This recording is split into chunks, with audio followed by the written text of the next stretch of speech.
the second Digital Services Incubator workshop. We started these to highlight use case teams that we started up within the last couple of years to really improve the way that we're doing business for the people of California.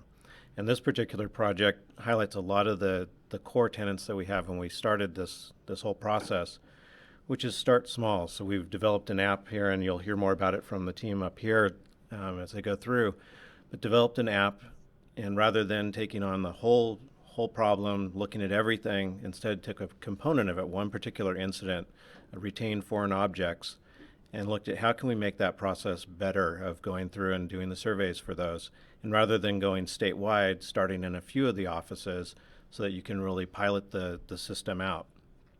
We also wanted it to be replicable. So that's another core tenet of ours, is that you're able to replicate and use it across departments, across programs, rather than just having something that's a cottage industry that only one department can use. It also focuses on one of the areas that's one of my favorites, which is procurement, which takes forever in the state. And so this was really breaking down the process that we use for procurement and figuring out how can we do it more efficiently, more effectively. We got the product up within 3 months, or the procurement done within 3 months, which is much, much faster than you would normally ever get in a state procurement. And so that, again, is something that's replicable, something that we can give to other departments, show them how we did it so that they can be more efficient in their procurements. It also uses data, which is one of the common threads that goes through all of our use cases, is what are we doing with the data that we're coming in? How do we make that into information that's usable by the programs? And something that the state's particularly bad at, but that we're trying different approaches to be much more efficient and effective. And then the other piece is it's focusing on the end user. And so this is something that we've been pushing throughout the agency, is to really focus on the client, the end user, in this case the surveyors, and what is it that they need in an app, what is it that they need when they get to a particular incident, what sorts of questions they have to ask. And we really involve them in developing that app rather than developing something for them, develop with them, so that you end up with a process that produces something that's clear, consistent, and efficient. And so a much better product than we normally would get in a state process. With that, Brandon. Thanks, Mike. So good afternoon. My name is Brandon Nunes, and I'm the Chief Deputy Director for Operations at the Department of Public Health. And we're very happy to be here with you today at the second of what I'm sure will be many more of these use case team workshops. Our department was fortunate enough to be one of the in one of the first cohorts of departments that were able to take on these use case teams.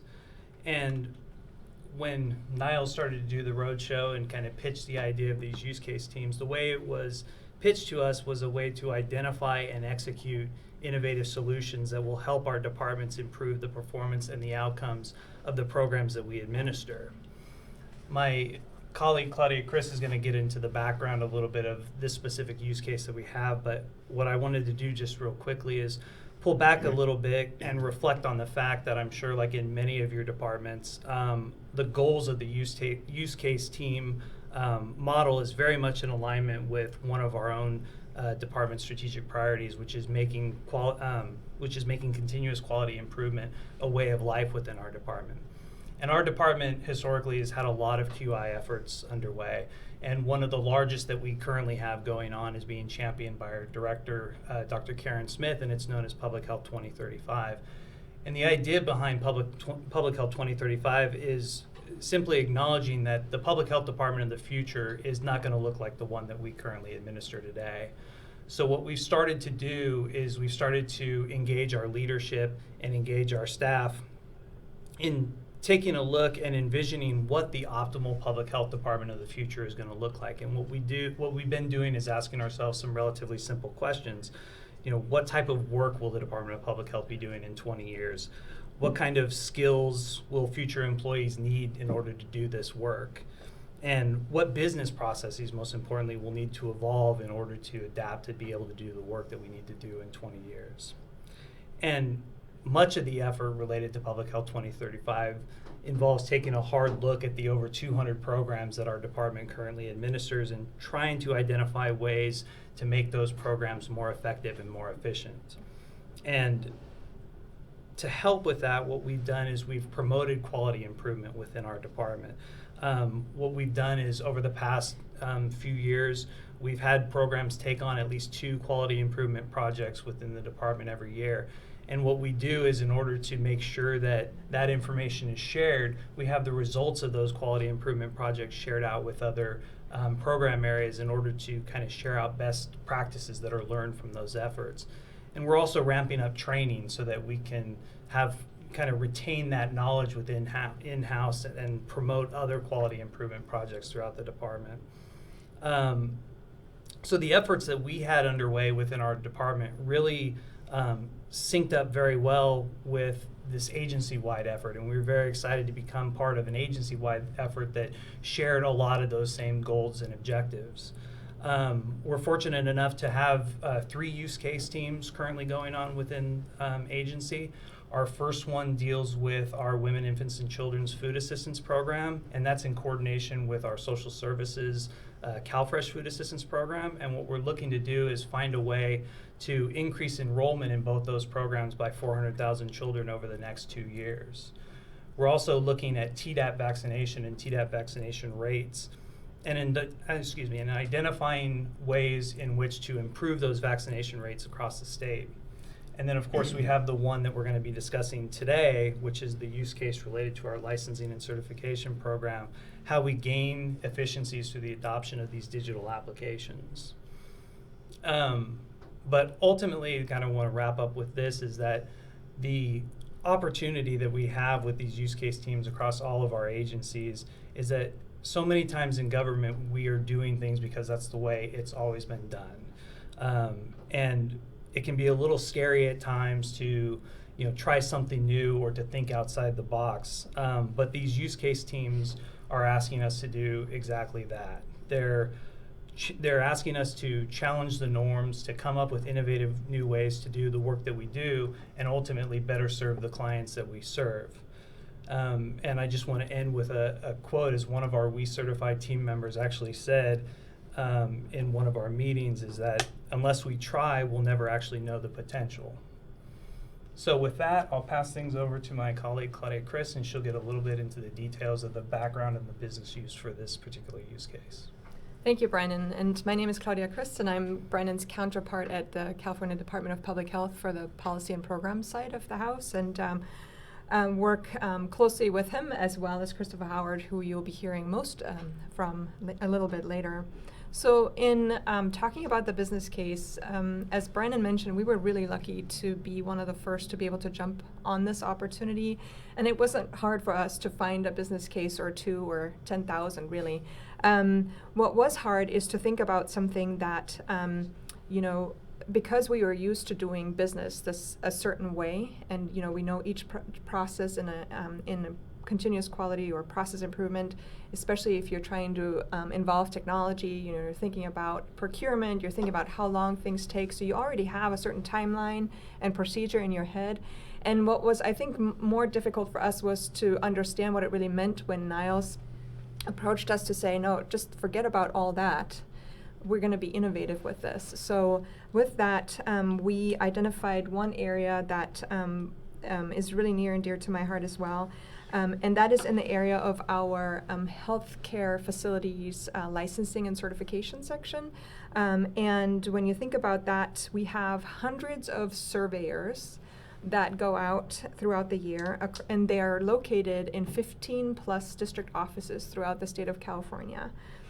They conduct thousands of surveys and complaint and other types of investigations throughout the state, and they do it mostly manually, on paper, and they each do it individually with somewhat of an algorithm, because of course we have our rules and regulations and statutes, but for the most part it's by hand, and you actually see on the screen samples of kind of like the equivalent of handwritten notes that then have to be deciphered, drawn into conclusions, and as a result of certain investigations, we have to determine whether people are in compliance with statutes and regulations, whether they're not, whether they need to be cited, whether they have a penalty, and if so, how much.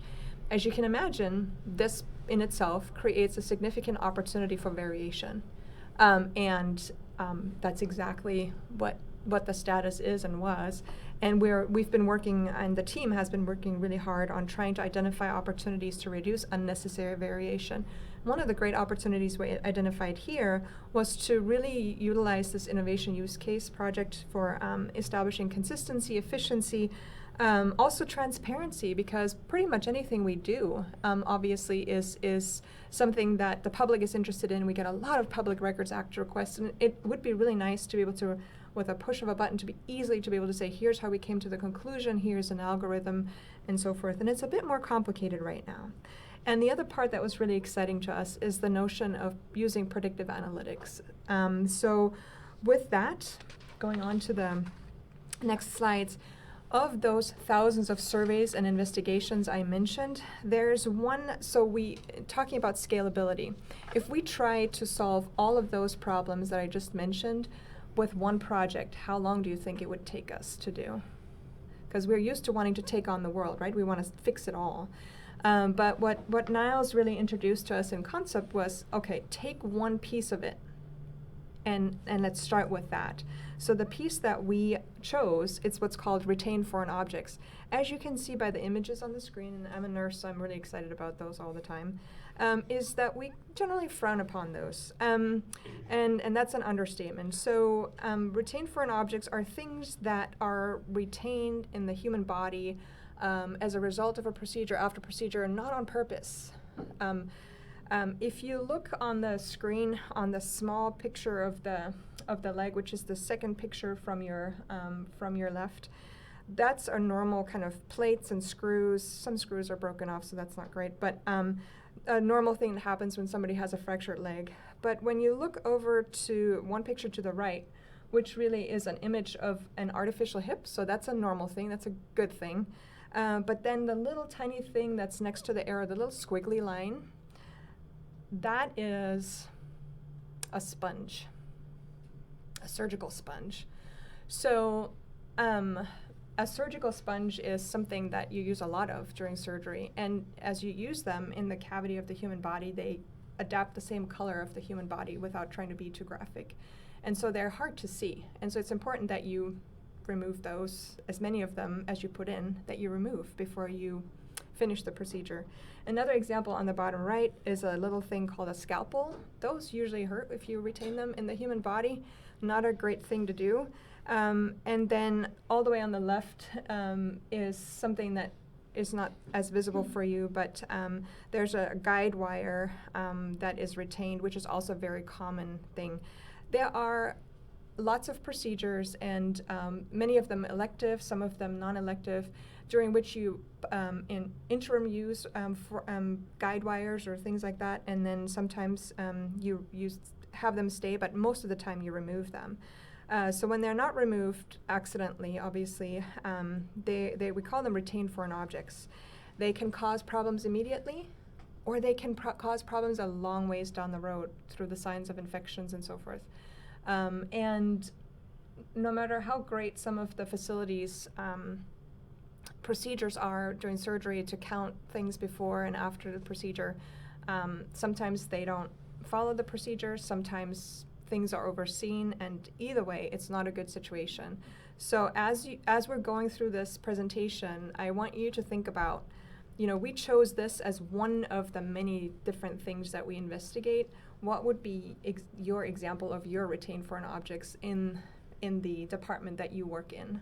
So I know that you're not doing exactly the work that we do, but think about, as you're thinking about what is the same kind of magnitude of things. And for an individual, this is a big deal. And so what we did is we chose retained foreign objects because it's not that uncommon, and then we chose that to scale. So if you go to the next slides, retained foreign objects is kind of one of 28 different types of what we call adverse events. An adverse event is something that shouldn't be happening. So we decided to scale by picking one of those, and not all of our 40,000 plus different investigations that we do as a result of complaints every single year.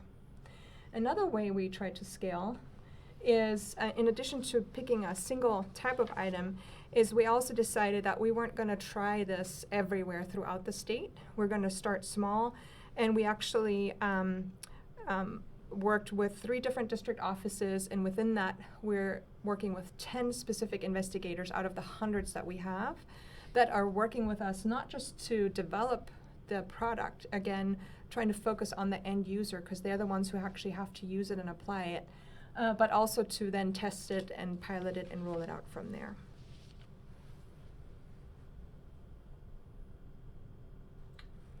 So my name is CJ Howard, and I work in the Center for Healthcare Quality Licensing and Certification Division. Essentially, we decided on an initial idea. I think it's going on a little over 12 months ago now is when we confirmed that we would go with the retained foreign objects, and that we would that there was definitely a need to support our surveyors with digital services or digital technology because of this paper-based process. So to begin, the idea generating around how could digital services assist the surveyors and make their lives better, we started with surveyors, and we got a core group of about 10 in a room, and we just asked them questions, essentially the same question over and over again, which was how could digital services or digital technology make your life better? And we started with what was a flow chart of the existing investigation process. So it was everything from when we first received the complaint to we triage the complaint, we ultimately go on site, so there's some drive times involved. We then need to conduct interviews, and throughout that process we just kept asking, so if you had digital services or digital technology, how could we improve that? And we got literally hundreds of ideas from, well, it'd be really nice instead of me having to go to my computer to look up how do I get to the facility if it was just already on my tablet. It would be really great if instead of having to transcribe hand-based notes, if I could record my interviews. It would be really great if after I've answered a litany of questions in a consistent manner, could make recommendations about whether or not I should substantiate this complaint or this retained foreign object, or if perhaps I should be citing the facility for some sort of regulatory non-compliance. Other ideas were, really just at its most basic is sometimes I forget to ask facilities all the questions that I need to, so it'd be great if I had all of the questions in one place, rather than having to draw on memory or to draw on different paper-based job aids, and that I could store all of the data that I'm capturing during my investigation in one centralized place. And those are just some of the bigger things that came out, and there were, like I said, there were literally hundreds of ideas, and as we get into the app, you'll see where some of these ideas come into fruition. But generating these ideas, which then were ultimately led and drove the creation of this app, was not a really complicated process. There's a picture up here where literally we just sat around with Post-it notes and just started writing down at every point in the existing process how we felt digital technology could make the surveyors' lives easier or better, or provide them, enable them to do their job better or more consistently and with greater fidelity. And so this is something that we've taken even in other parts of CHCQ or the Center for Healthcare Quality to change existing practice or process. We would just say, so how are we doing it now and how could we do it differently? And it's to just this very concept of taking your existing process and asking questions about how can you do it differently. This doesn't take an iPad, it doesn't take IBM, it literally takes what you already have in your offices to change existing processes and to make them better for your employees or for the end users or for the public, and just say, how is it that we can make this better? And that was not something, initially we were thinking like, oh, we probably need somebody to help us generate ideas, and we sat down with 10 people who knew the existing process and literally were just overwhelmed with ideas. So after that, we then confirmed a contracting strategy, and I'm going to have Brandon talk a little bit more about the contracting strategy. Once we had all these ideas, how do we then bring them to life? So what we did is actually we were able to use 2 CMAS contracts to implement this project. And the first one was kind of a technical assistance type contract. We had a vendor who was able to come in and provide technical assistance both on going through the project approval lifecycle process, and I'll get into a bit of that on the next slide, but the stage gate's a set of documents that you have to prepare when you're doing an IT project.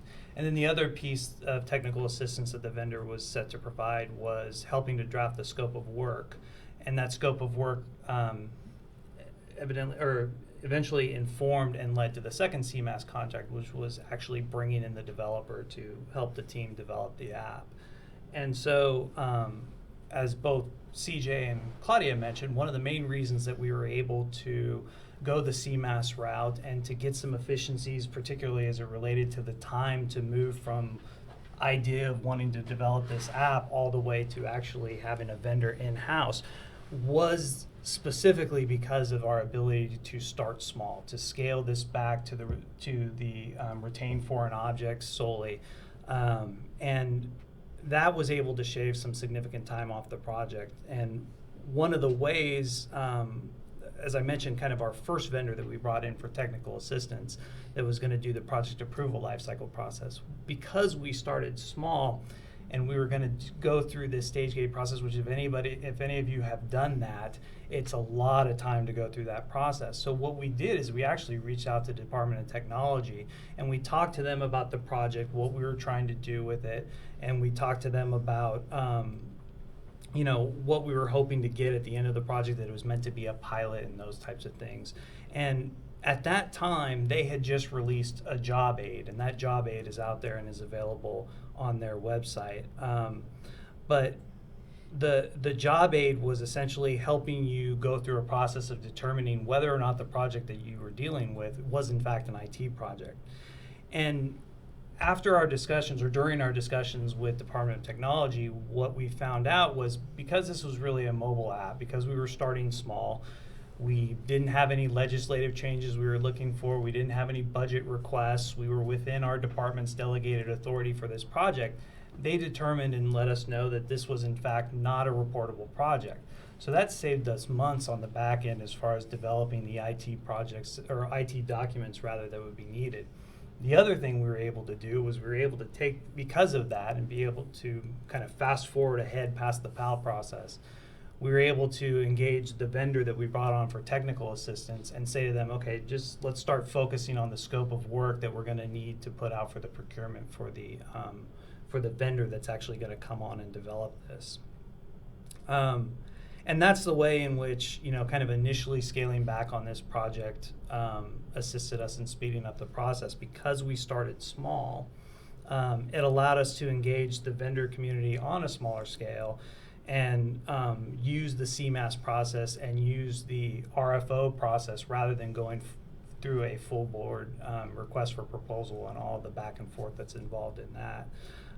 But one thing that we did make very clear in the scope of work for the vendor that we wanted to bring on is that this project was going to be scalable. In other words, we were starting with a pilot, we were starting with one area of retained foreign objects and probably 10 users that we were bringing on, but we wanted to make it clear that this thing has to be scalable up to 27 different incidents, I think it is. Yeah, at least 28 different incidents. 28 different 40,000 different investigations, whereas the retained foreign objects represent maybe 120 to 200 of the 40,000 overall investigations that we do every year. And probably about 700 additional users on Right. top of the 10 that we had brought, that we were bringing into this pilot.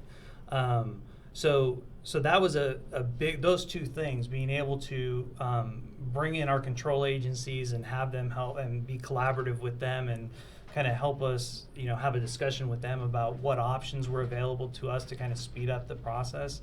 And bringing in these vendors under the CMAS contract was definitely a quick way to turn things around, and it helped us bring the vendor on board a little more quickly and get us essentially to a prototype, which I think is the next slide. Yeah. So once we had a vendor on board, which was May of 17, we went from having some chart paper drawings to a fully fledged prototype in the span of about 3 months. So when we started working, the selected vendor was IBM, who'd partnered with some designers in within Apple as well. And So we started with a 3-day workshop, and in that 3-day workshop, a lot of the ground that we had already covered, I think they realized how much work we'd already done on the front end with our post-its, but some of that ground was recovered with folks who had sort of an eye for design and user-centered design. And so we went from having some chart papered mock-ups on day one, at the end of the first day of that workshop, and by the end of day 3, we actually had some high fidelity mock-ups. So we went from essentially paper to mock-ups within 3 days, and within 3 months, we had a fully functional pilot application that we can start to use. And we've gone through multiple iterations, and I think that we're on the 5th or 6th release of the app. So every 2 weeks, we've gone through sprints with the developers. And the contract as it's structured is all work order authorizations. And so we can say in the next 2 weeks, we want you to fill out this part of the app. And the 2 weeks after that, we now want you to turn your focus and make sure that the questions that we can, that the surveyors can get through all of the questions that they have. We want to make sure that in the subsequent weeks that we add audio recording or whatever the priorities may be. And so every 2 weeks we're going through new releases of the app, and the users get to have it in their hands, they get to play with it, they get to use it and say, yeah, I like that, but no, this button should actually be over here because that's how my flow works when I'm in a facility and doing my investigation, and 2 weeks later that button will be changed. And so we've taken this really sort of fluid process and approach to developing the app, such that I think in a lot of other IT settings it may take months before you get to something like that, or years. And so we've been able to really quickly iterate and be responsive to the user's needs. And so the surveyors are pleased with the product that they have, and they've taken a lot of ownership over it because they've been the ones to develop and design it, rather than somebody like myself who doesn't understand what the surveyors are necessarily doing day to day saying, well, that's how I think it should work. They've really been the ones who are in the driver's seat, and I just get to play, sit and watch them work and be a support system to them. So we've launched the app with 10 users. We've just completed the user acceptance testing, and I'm going to give you a quick demo of the app as it currently stands. So again, thinking about how this used to work, a surveyor would have lots of different systems of record that they would have to go through, even to figure out what investigations were assigned to them. So right now, a surveyor has a dashboard. So this is new, where a surveyor said, well, I want to know everything that I have open. I want to know everything that I've submitted to my management, and I want to know everything that management has returned to me so that I can prioritize my workload better. So this dashboard and this frame was in response to how users wanted to experience their day and how they wanted to structure their workload. They also said, I want to have the ability to sort my open complaints by severity level, because I should be able to go to I want to be able to prioritize the ones that are most severe first. And so on the left side of the screen, you'll see where it says IJ, that stands for immediate jeopardy. Those are the most severe complaints that we should be responding to first. And then we have the non-IJ, which would mean that it's not immediate jeopardy, but it's a really higher level or more severe complaint. And they can scroll through this and essentially filter their workload however they want. And so there's the different filters here. If I just wanted to look at my non-IJ lows, I can sort that way. I could sort so that I could see just my IJs, the immediate jeopardies, etc. So there's a bunch of different ways that the surveyors can now interact with their workload in a way that they weren't able to before. So let's just say that I'm a surveyor and I'm in the field and I realize, there's this, this is all fake data, by the way. So let's just say that there was an immediate jeopardy at Mission Hospital, and I realized that that's where I'm going to go today. I would just start by clicking on that. And rather than having to do a Google search or a separate Google search, it's automatically linked me and shown me where I need to go. This field will have more information, so it'll tell me who was the intake person that triaged the complaint. It'll give me some more information about the facility. It might tell me who the complainants were so that I could contact those complainants if I have any subsequent questions or follow-up of them. It tells me what the state already knows based off of intake. So a lot of this before was all paper-based, where the surveyor would have to go to various systems of record to pull all this data, and we've put it in one place so that the surveyors aren't having to run around and sort through paper-based records, which is how it often used to be done. It would tell me more about, so there's a retention, about the allegation, retention of a retained foreign object. Sometimes there might be more detail. It might say retention of a sponge or retention of a guide wire. But this gives the information, sort of a dashboard of information for the surveyor so that they know where they're starting from. And again, the change here is that this used to not all be in one place. Ultimately, if there's compliance information on the facility that might be pertinent, that could also show up here under the history for the facility. Again, just lots of information now right at their fingertips that used to take sometimes hours for them to collect before actually leaving the district office and embarking on their journey to the facility. They can click on the directions tab and they can get driving directions to the facilities just like you might on your iPhone. So really just a way of cutting out hours of a surveyor's time that wasn't necessarily being used in the most optimal fashion. So let's assume that they're now at the facility, they've hit the directions, they've arrived. They can go and now they have a form. And so before, a lot of these forms were learned through the School of Hard Knocks, where the different district offices had different paper-based forms, different job aids with different questions, and a different way of investigating this. And so this is really going to drive consistency, where, as Claudia alluded to, we've got 600 plus surveyors across 15 or more different district offices. Now where everybody would be sort of compelled to do the job in the same way, which is going to not only lead to more consistent outcomes, making sure that we're doing our job correctly all the time, but also the provider community would appreciate that, knowing that regardless of which surveyor is seeing them on any given day, they can expect the same process and the same service from our surveyors.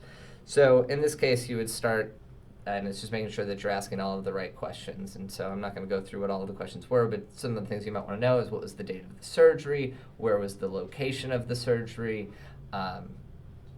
just a bunch of sort of background information, level 1 information that the surveyors need to know before they can start embarking on some more detailed investigations around whether or not the facility was in compliance with their own policies and procedures or regulations and statutes. And because there's reporting requirements that when retained foreign objects are discovered, there's certain timeframes that they need to report it to the department within. And so that makes sure that we're collecting all that data, and ultimately it'll automatically flag for a surveyor and say, they did not report within 10 days, so there may be an infraction here. Whereas before, a surveyor may have missed that. This is going to compel the surveyor to make sure that they're asking all of those questions so that we have all the data that we need so that we can make the most informed decisions. So you would go through here, and as you complete these different parts of the investigation process, it'll give you a check mark letting you know you've completed this. So if I were to go through, and I'm not going to do it because it takes a little bit of time, and make sure that I've answered all of the questions. So was the surgery performed as an emergency? I might say no. And once I've answered all these questions under a description of adverse event, I'll get a little check marks like I will in this next section, where I would just find the type of retained foreign objects. So because there's different types of retained foreign objects, we want to have that data just so that we can start to identify, are there particular issues around particular retained foreign objects within a certain facility or across the industry? Are we noticing that we're finding a lot of soft goods or sponges are being retained?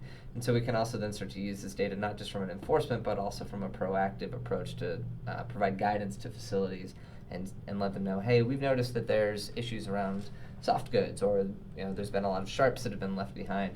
We'll be able to start to gather that data in a more consistent manner so that we can make more meaningful decisions and then also provide better guidance to facilities. So it's pretty simple to go through here, and in this case we'll just presume that it's a sponge.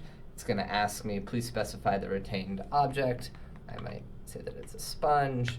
You may be able to add additional notes. And so we'll add that to it. So it's a sponge, which is going to cue me to ask different types of questions.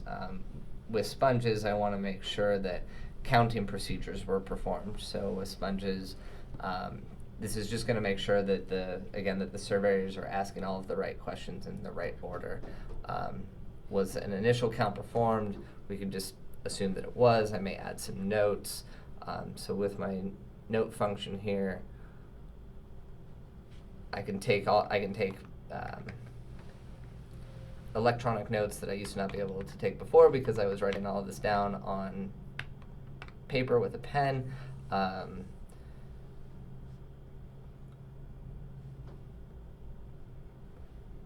I may want to record a conversation that I'm having, so now I can record my conversation. I know that it's going to be held accurately, and that way I can actually engage in the conversation with somebody in the facility rather than taking notes. I can engage in the conversation, know that I'm going to have an accurate record of it, and refer back to it later. This was one of the user's requests. We can also take pictures, and so again, you can see where that might be important. If you want to take a picture of an x-ray that the facility may have and you don't want to take the x-ray with you, or you may want to take pictures of certain documents. So it'll make the job of gathering information much easier. And here it's saved, and when I come back to it, I can always refer back to all of this data that I've collected. Again, it's just going to drive the consistency to make sure that we're asking all of the same questions all of the time. And that's just not something that has happened in the past. Once I've answered all of these questions, I can go through, and ultimately what it'll do is it can start to, as we gather more data, and in version 1.0 of this or 2.0 of this, ultimately it can start to, we can gather enough data and through predictive analytics start to make recommendations. So it could recommend that you follow up. It could even make recommendations to say, we don't think that you're finished. Maybe you need to go talk to somebody else in the facility. The app may make a recommendation to say, this is the definition of a retained foreign object, and based off of the way that you've answered these questions, there was a violation of regulation, and based off of other investigations, you may want to consider a fine of X, or you may want to consider following up with a deficiency notice, so that we're being more consistent in our enforcement as well. So not just making sure that our investigations are better, making sure that we can provide better data to the facilities that we're regulating, but then also making sure that when it comes to it, that we're consistently applying statute and regulation and our enforcement activities. That's kind of where it stands, and there's a lot of other stuff that we could play around with. If I'm doing more than one investigation in the facility, because there may be multiple retained foreign objects that I'm investigating at the same time, and if it's in the same facility, I can go here to this search function. I could search the hospital name. I could search by, if I had the intake number, I could search by the intake number. I could search by a bunch of different criteria, and I could switch between two investigations. So I may be, in one moment I'm talking to the nurse who was part of a retained sponge, and in the next minute I'm talking to the physician who was part of a retained guide wire, and I may need to, and the surveyors are saying often I'm doing multiple investigations simultaneously, so this app allows the investigator to bounce between the different investigations while making sure that all their notes and all of the data that they're collecting is in this structured format. And so it's just, again, it's going back to driving consistency and making sure that in all of that, because often when we've watched the surveyors work, it can get pretty chaotic because they need to switch between these different investigations as various facility staff are available. It could be very easy to forget to ask certain questions, and this way we're going to make sure that we don't forget that.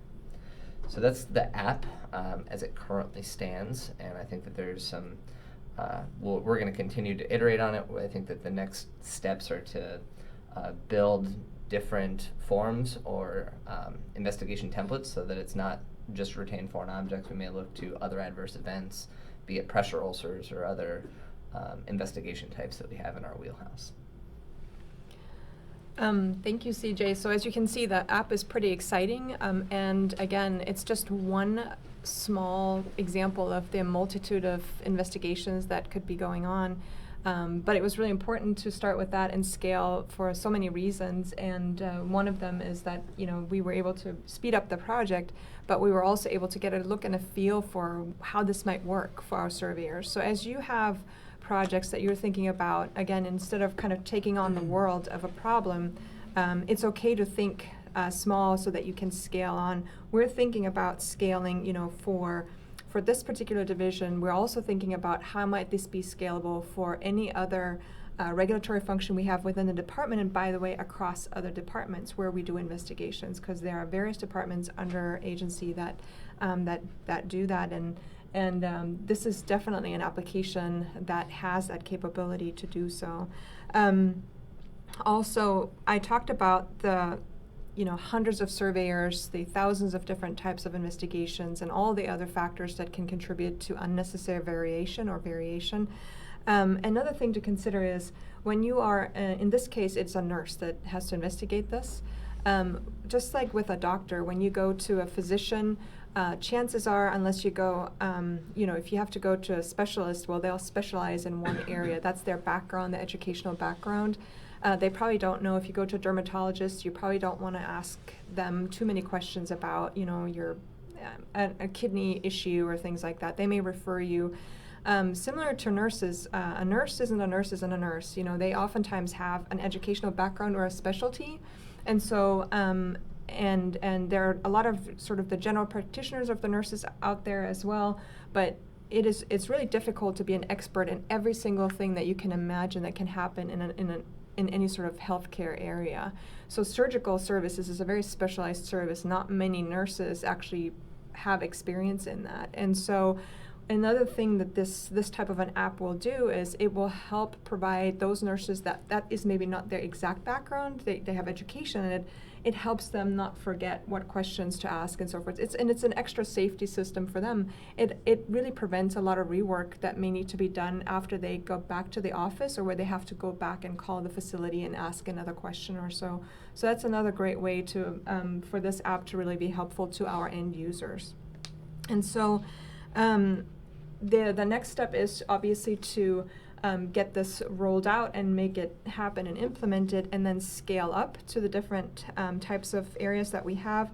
And also what I'm most excited about is, again, as CJ mentioned, the real great opportunity of predictive analytics. So think about the opportunity we have to not only be regulators, but also be able to target the continuous quality improvements that we work on with our various facilities on areas that we know are high-risk areas, and really go off of data and analytics and say, hey, based on this type of event happening here, and there, there is a really high likelihood that X, Y, Z will happen, and therefore we can use preventive measures, we can do education, we can really target the limited resources that we all have much, much better. So we're very excited about that.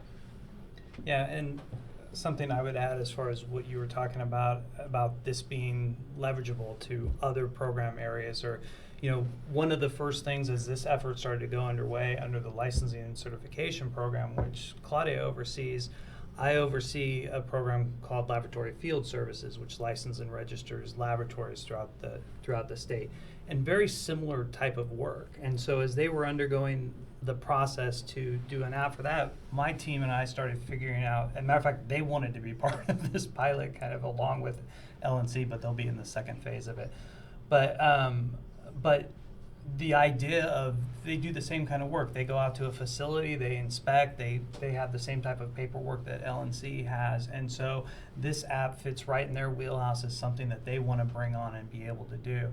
And so if you're in an area where you license something, you audit something, you're carrying a lot of paper with you to those site visits for your field work and things like that, this is the type of stuff that'll work for you. And we're already working with our lab field services team to start thinking about that process that CJ and his team did, which is mapping out the as-is process and trying to figure out how what they do manually could fit into an application like this. So this is definitely, not only is it scalable, but it's leverageable to other program areas, not only within our own department, but like I said, if you go out and inspect something or audit something, this may be a process that works for you. So with that, I think that's our presentation for today. I think we have a little bit of time to open it up for any questions that folks may have. I have a question. So this is a pilot project and it's small, so it's non-reportable to the OTEC. And you want to scale it. At what point does it become a reportable project? And I Don't know if I know the answer. Well, I was going to say, and I think that's where the continued consultation with Department of Technology is going to have to come into play. This is a project that obviously we had conversations with them. They know about it. We've had conversations with DOT where they were also saying, you know, we'd like to see departments kind of go this route where they're starting small and kind of identifying and developing a concept that could be scalable into something larger. So I think as we move out and we start to see this thing grow, I think we're going to have to revisit those conversations, both internally but with Department of Technology to see, okay, now with what we're doing, does this kind of meet a reportable piece? But because we were starting small, we were able to kind of keep it within our own delegated authority. Thanks for the question. Any others? Okay, well, we really appreciate the time and hope you enjoyed kind of the demo, and hopefully this kind of sparked some thoughts into something that you could take away and actually apply or use in the work that you're doing within your own department. So thank you again for the time, and we really appreciate it.